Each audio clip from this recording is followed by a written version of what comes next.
few housekeeping notes before we begin. As is our way, we like to encourage participation and that this becomes a conversation. And so we really do want you to feel comfortable to ask questions, to put comments. Those of you who are in the room, we'll do the tried and tested old way of raising your hand and a mic will be brought to you. There's a question and answer section at the end after the panelists have spoken. And then for those of you who are joining us online, there is this very clever thing called Slido, which I'm thinking might be projected behind me. Not yet. Bo, would you mind putting up the Slido for us?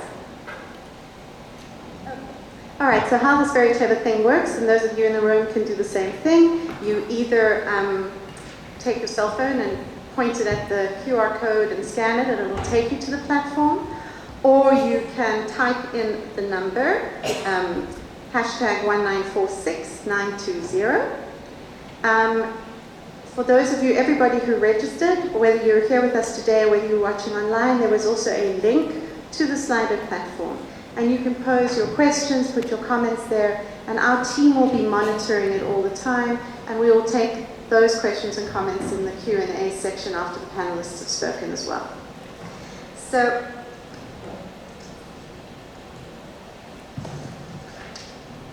I think many will know that on the night of the 9th into the morning of the 10th of November 1938, across Nazi Germany, annexed Austria, and the Sudetenland, Jewish people, their places of worship, their homes, their businesses came under attack. Across the country, synagogues were desecrated and set alight, shops' windows smashed and vandalized, and people terrorized. Some 30,000 men were arrested and sent to concentration camps. Their crime? They were Jewish. This was the first time that being Jewish was grounds for arrest. The government had sent notice to the police and fire departments to intervene only if so-called Aryan buildings were in danger. The Jewish communities were forced to clear the streets of the glass from the shattered shop windows and to pay a fine of 1 billion Reichsmark. This night of terror became known as Kristallnacht, literally the night of crystal, or the night of broken glass, in reference to the streets and pavements that were covered with the glass from the shattered windows. The name, Kristallnacht, does not capture the true impact of the night. And so increasingly, the practice is now to refer to the events of the 9th and 10th of November 1938 as the November pogrom. The November pogrom marked an escalation and radicalization in the anti-Semitic violence of the state. The numbers of Jewish people trying to leave Europe soared. Sadly, and to the eternal shame of the world, the countries of the world did not respond with compassion. Instead, immigration quotas became ever more restrictive, making it virtually impossible to leave Europe. We know the events that followed. Less than a year later, Germany invaded Poland, and the Second World War began. And when looking at the history, it is hard to remain with the victims. Let me explain. It's hard for us to try and hear their voices, to view the history from their perspective. And so we need to consider always how they anticipated, how they responded, what they did as the violence increased against them. And now, I ask you to join me and to take a moment of silent reflection and remembrance.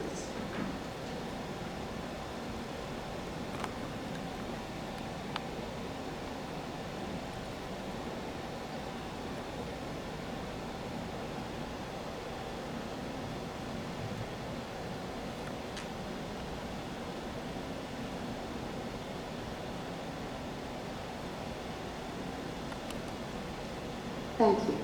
Today, we meet to speak about music and the Holocaust, history, memory, and justice. Against the backdrop of the terror, the deadly violence, and tragedy of the Holocaust, it is indeed hard to think of music.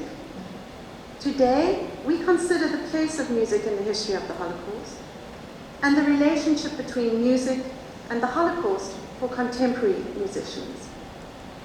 And we have a wonderful panel with us to lead us in discussion. Sitting to my far right is historian Jay Grymes, and then next to me is conductor and musician Noreen Green. To my left, conductor, composer, and musician Victoria Bond. And to Victoria's side, violinist Renée Jolle. Well, I'd like to turn to Jay to begin our discussion. In my book, Violence of Hope, I write about Erich Weininger. He was a Viennese butcher and an amateur violinist. And shortly after Nazi Germany annexed Austria in 1938, he was arrested, beaten, and taken to the Dachau concentration camp. There, he and 13 other musicians did something quite extraordinary. They formed a clandestine orchestra. Gatherings of any kind were strictly forbidden in Dachau, punishable by death. But it was known that on Sunday afternoons, the guards would at times be lax in their supervision. So the musicians would put together concerts in an unfinished latrine building that was being unused. There was room enough for the 14-piece ensemble and maybe 20 to 30 audience members. And so they would play these short concerts of maybe 15 minutes in length of popular classical tunes and sometimes newly composed music, and we'll hear a little bit about that in a few moments. They would play short concerts to allow as many of their fellow prisoners to cycle through as possible, playing several concerts in the afternoon. And for just those few moments every Sunday afternoon, for the musicians and their fellow prisoners, they could imagine being in a better place at a better time. At times, music actually saved lives. In October of 1940, Feivel Winninger and his family were taken on a death march through Romania. The government of Romania had decided to round up their entire Jewish population and march them towards Transnistria, which they had recently annexed. It is my pleasure now to turn to our next panelist, Noreen Green. Noreen is the artistic director and conductor of the Los Angeles Jewish Symphony, which she founded in 1994. Such a pleasure. Why did I create the Los Angeles Jewish Symphony?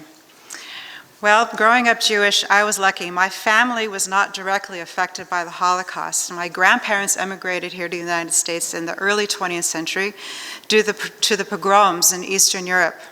My first real exposure to the power of music and its importance in remembering the Holocaust was my first professional conducting job with the American Jewish Choral Society. Every year we sang at the memorial of the Warsaw Ghetto Uprising.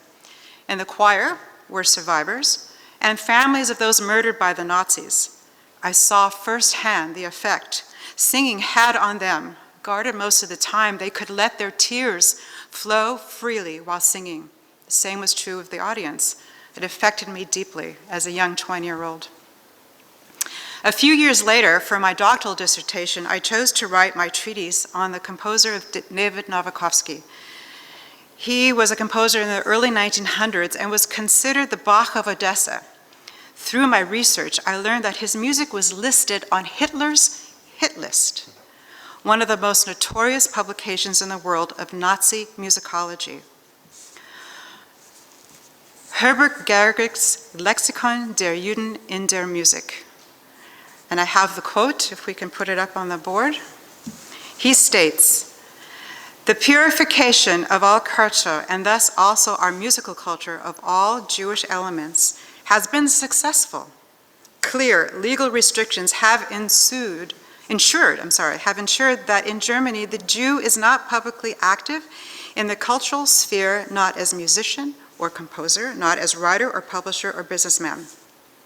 The lexicon, as you can see, der Juden in der Musik, is up there. I've also put the page of Novakovsky's name on there. He was in good company, Mendelssohn, Mahler, Offenbach, Meyerbeer, and more.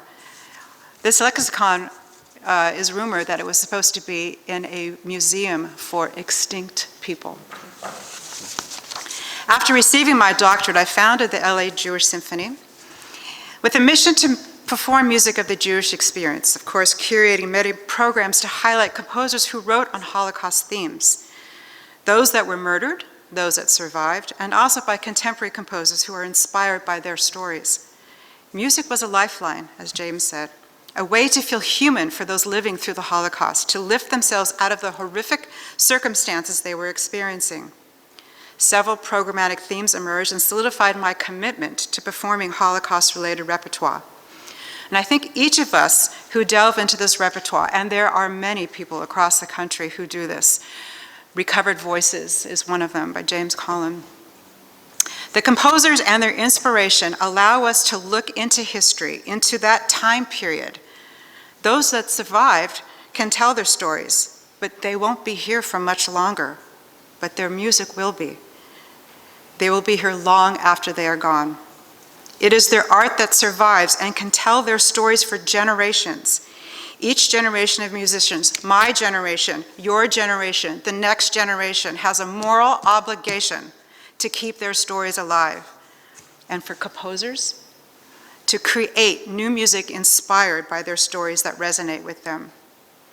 One of the composers I championed early in my career was Eric Zeisel, who wrote the first Requiem Ebraico in 1944. I say the first because I'm aware of several others that have been written since. Can we see Eric Zeisel? Zeisel's Requiem, and by the way, in Catholicism, Requiem is the Mass for the dead, is dedicated to his parents and all the Jews exterminated in the Holocaust. Zeisel got out of Vienna the day after Kristallnacht, November 10th, 1938.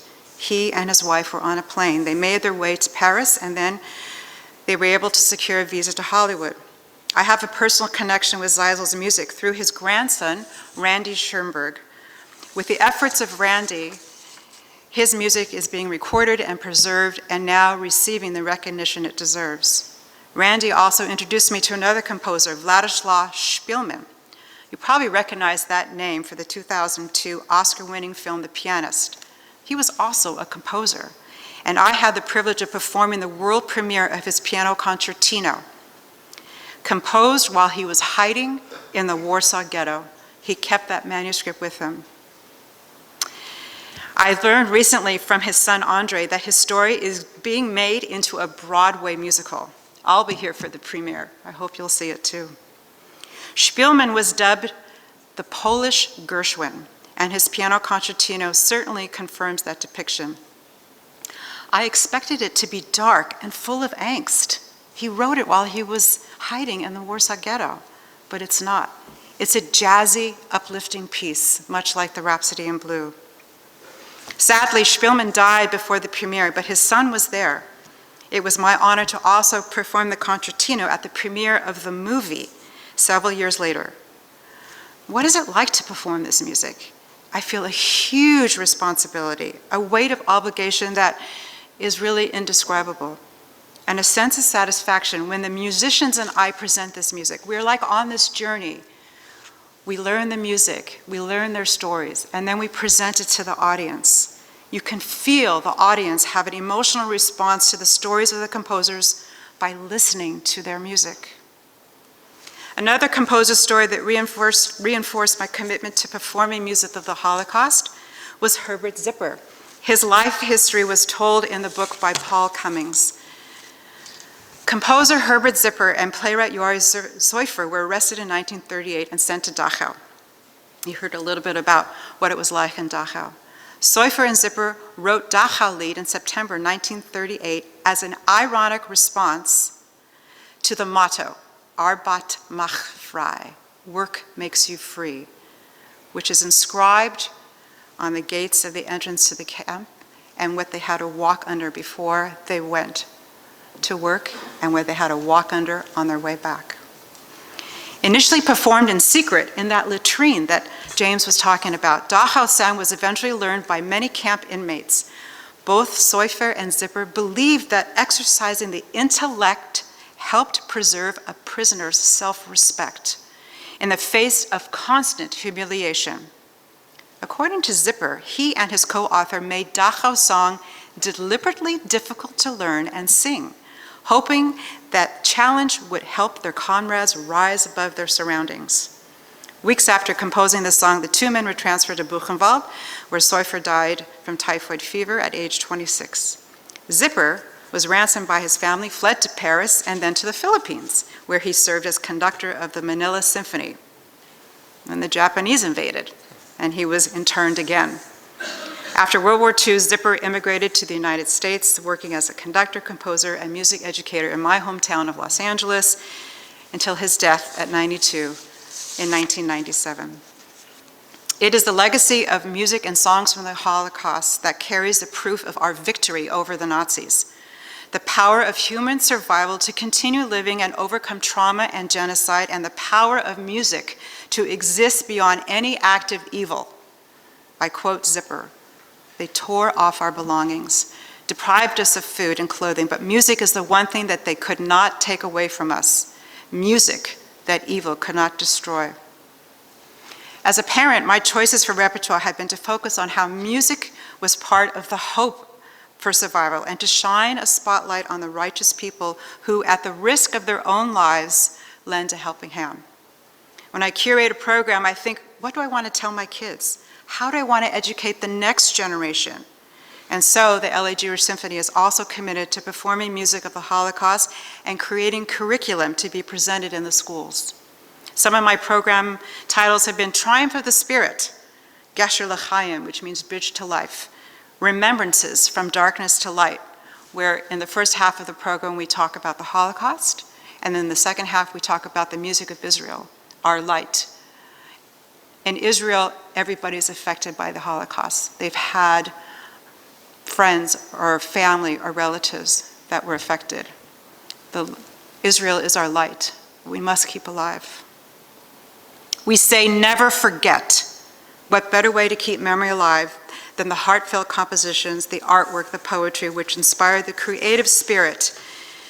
Even though their bodies were suffering unimaginable horrors, their spirits could soar over the barbed wire. No one can crush the imagination. I'll say it again. It is our moral obligation as musicians, as conductors, as composers to preserve the legacy of the music of the Holocaust and pass it on to the following generations so that the victims will not be forgotten. I'd like to end my talk by singing the chorus of Dachau Lied. Doch wir haben die Losen von Dachau gelernt und wir würden stahlhart dabei. Bleib ein Mensch, Kamerad, sein ein Mann, Kamerad, mach ganze Arbeit, packen, Kamerad, denn Arbeit macht frei. But we all learned the motto of Dachau to heed and became as hard as a stone. Stay humane, Dachau mate, be a man, Dachau mate, and work as hard as you can, Dachau mate. For work leads to freedom alone. Sing with me. For work leads to freedom alone. Thank you. Begin with Victoria Bond, sitting next to me. Victoria is a composer and conductor. She was the first woman awarded a doctorate in orchestral conducting from the Juilliard School in New York. Victoria served as Exxon Arts Endowment Conductor with the Pittsburgh Symphony and as guest conductor throughout the United States, Europe, South America, and China. Victoria produces the annual Cutting Edge Concerts New Music Festival in New York and is a frequent lecturer for the Metropolitan Opera Guild.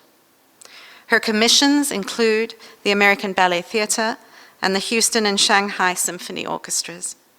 Her compositions have been performed by the Dallas Symphony, New York City Opera, Irish National Orchestra, and the Shanghai Symphony. We're delighted and deeply grateful that Victoria has composed a piece specially for the 27th of January 2023 United Nations Memorial Ceremony. And we are delighted that today you'll be able to hear a preview. Our other panelist is Renée Jolle.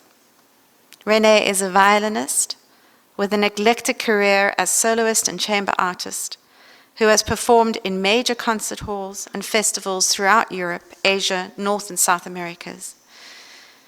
She is a member of Continuum, Intimate Voices, the Bedford Chamber Players, the New York Chamber Ensemble, and a concertmaster of the Grammy Award-winning Orpheus Chamber Orchestra. Renée is a professor of violin at the Eastman School of Music, where she inaugurated the annual Holocaust Remembrance Concert series in 2014. Prior to that, she was on the faculty of the Juilliard School, pre-college division, the Mann School of Music, preparatory division, and the Aaron Copland School of Music at Queen's College. Renée earned her Bachelor of Music and Master of Music degrees from the Juilliard School. It is our pleasure to welcome you both, and we give you the floor. Thank you so much, Tracy, for asking myself and Renée to be part of this very, very moving moment. And my reaction to this is a piece of music which I composed specifically for this occasion and, as you said, January 27th.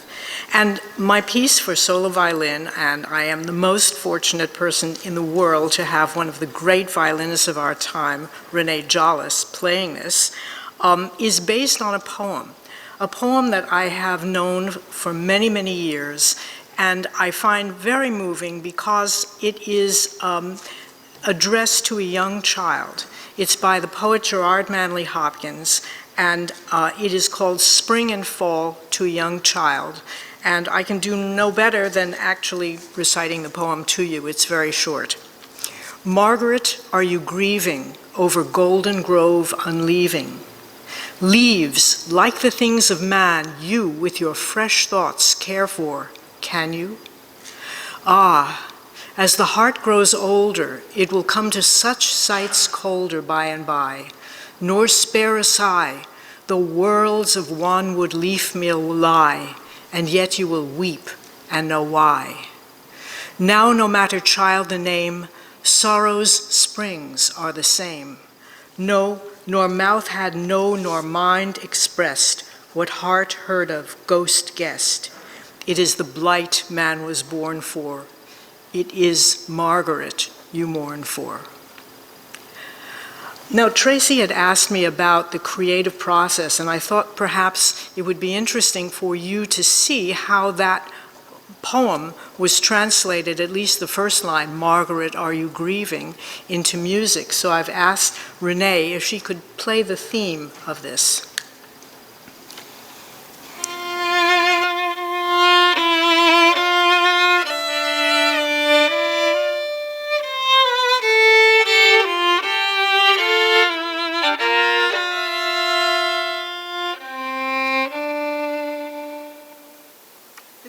Set of variations. Oh, thank you. There it is. The piece is a set of variations on this theme, and I've asked Renée if she could play one of the variations before she plays the whole piece.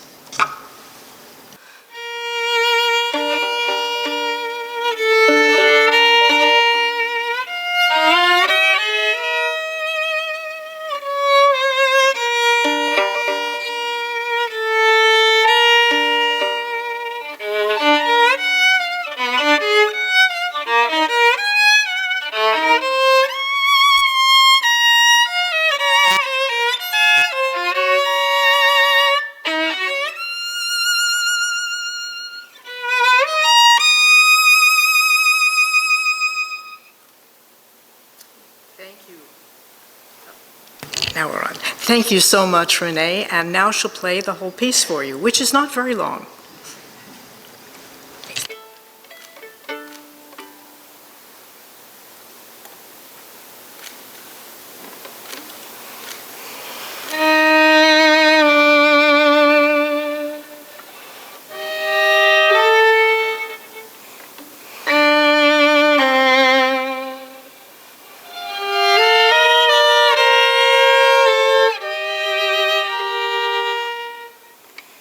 Mm-hmm.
My husband's father is a Holocaust survivor. He was 2 years old when he was separated from his family, probably in Transnistria. So that brings me back there every time. On my side of the family as well, many family members of my great-grandfather were killed in Treblinka. And as a representative of the State of Israel, it always shows me the importance of the need to always remember, never forget. And especially nowadays when we see the anti-Semitism soar around the world, really having this opportunity to take an hour out of our day on this very important date and have thought and emotion dedicated to the remembrance. So I thank you for really this very interesting and important event. And of course, we will be there on the 27th, and we will be honored to listen to the piece in the General Assembly. Thank you. I'm Sharon Douglas. I'm the CEO of the Anne Frank Center for the United States.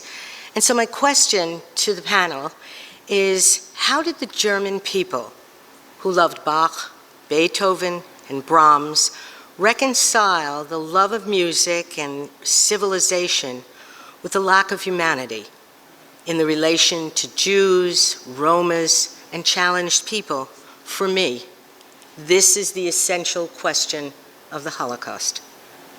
And I pose it to the panel.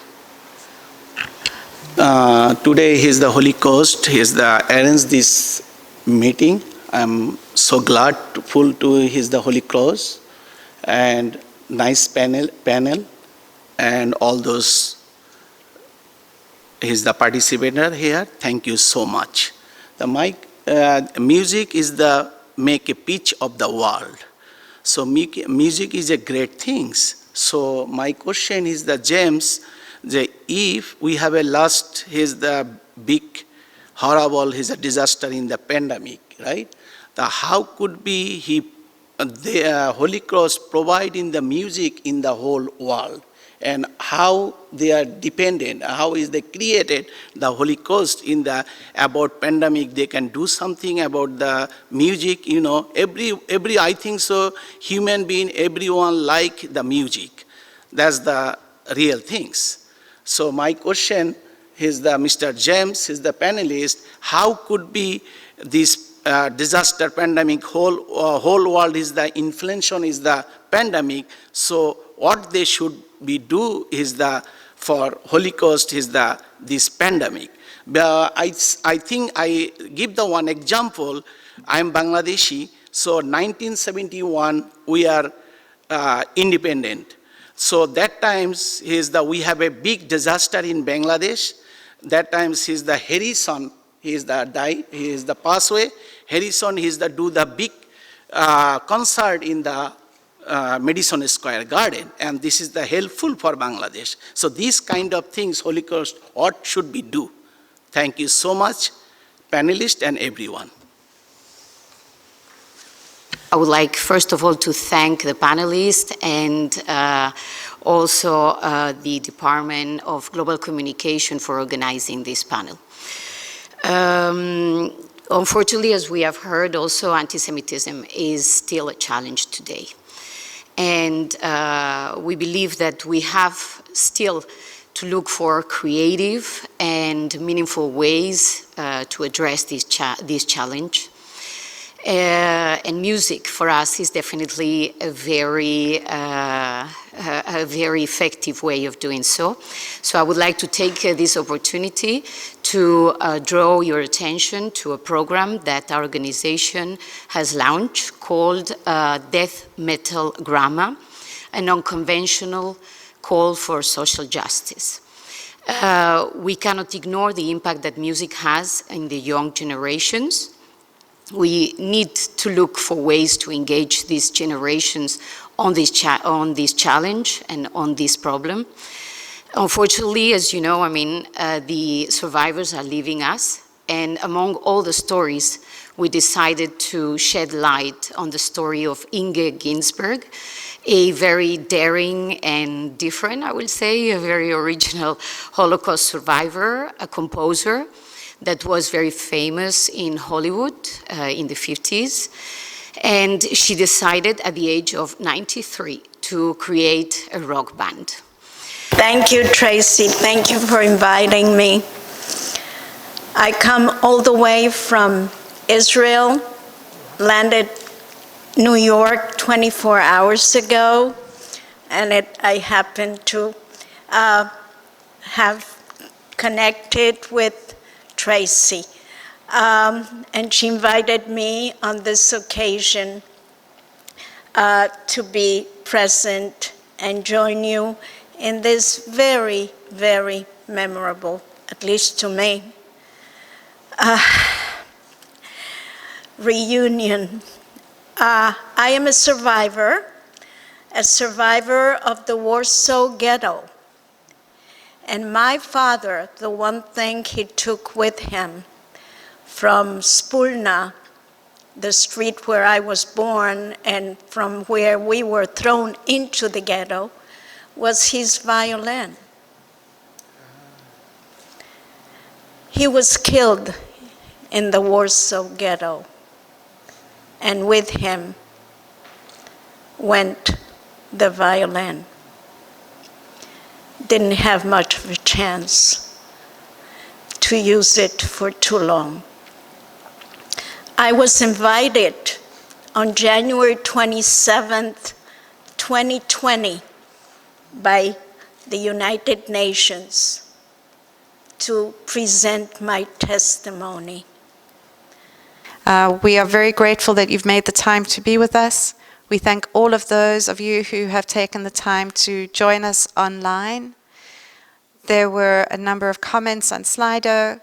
We acknowledge the thanks that you gave our panel on Slido, and we hope and wish all of you a safe and healthy end of the year we're approaching. So as soon as you have done, thank you so much. This brings our event today to an end. Those of you who are looking on our website, we have placed our theme for 2023, which is home and belonging, as well as the events already that we can confirm for the January-February period. We'll also be sending out a MailChimp later this afternoon so that you can begin to plan. And we look forward to welcoming you when we next see you. Thank you so much, everybody. Go safe, keep well.